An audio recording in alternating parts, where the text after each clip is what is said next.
এবার NEET net বিতর্কের মধ্যে রাজ্যেও প্রশ্ন ফাঁসের অভিযোগ উঠল। প্রশ্ন ফাঁসের অভিযোগে গ্রেফতার করা হয়েছে দুজনকে। ধৃত দুজনেই বিহারের বাসিন্দা। গড়িয়ার বেসরকারি ইঞ্জিনিয়ারিং কলেজের ঘটনা এটি। কলেজের সেমিস্টারের প্রশ্ন সোশ্যাল মিডিয়ায় ফাঁসের অভিযোগ।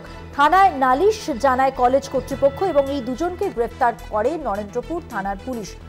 জানবো, কথা বলবো আরো। আমাদের সঙ্গে রয়েছেন আমাদের প্রতিনিধি সুখদেব দে। সুখদেব, এই যে দুজনকে গ্রেফতার করা হয়েছে, যারা দুজনেই বিহারের বাসিন্দা, তাদের সম্পর্কে এখনো পর্যন্ত পুলিশ কি জানতে পেরেছে, আর কলেজ কর্তৃপক্ষ প্রতিক্রিয়ায় তারাই বা কি বলছে?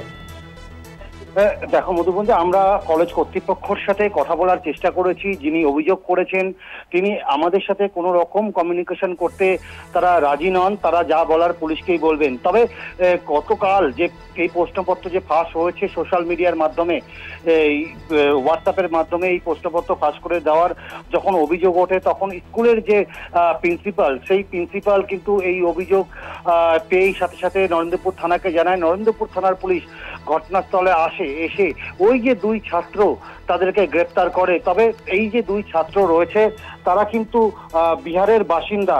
একজনের নাম উৎকর্ষ রাজ ও প্রতীক রঞ্জন। এরা দুজনেই বিহারের বাসিন্দা, কিন্তু এখানে তারা একটি ঘর ভাড়া করেই থাকতো, থেকে সেখান থেকেই পড়াশোনা করত। তবে তোমাকে বলে রাখবো মধুবন্তী, যে এই যে দুই ছাত্র, এর কিন্তু আগে কোনো এরকম কোনো রেকর্ড নেই যে এরকম কোনো এরকম অপরাধমূলক কাজের সাথে জড়িত রয়েছে। তাই পুলিশ এমনটাই মনে করছে। তবে আজ তাদের দুজনকেই বারুইপুর আদালতে পেশ করা হয়। তাদের দুজনকেই বিচারক দুদিনের পুলিশি হেফাজতের নির্দেশ দেন। মধুবন্তী, ধন্যবাদ সুখদেব। কথা বললাম আমাদের প্রতিনিধি সুখদেব দের সঙ্গে। নেট বিতর্কের মধ্যে এবার রাজ্যে প্রশ্ন ফাঁসের অভিযোগ। আর প্রশ্ন ফাঁসের অভিযোগ কোথায় হয়েছে? গড়িয়ার একটি কলেজে, বেসরকারি কলেজ, বেসরকারি ইঞ্জিনিয়ারিং কলেজ, যেখানে এই ঘটনায় দুজনকে গ্রেফতার করা হয়েছে, যারা দুজনেই বিহারের বাসিন্দা।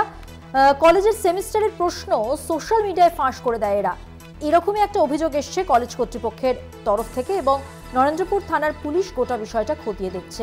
এই দুজনের ফোন বাজেয়াপ্ত করা হয়েছে।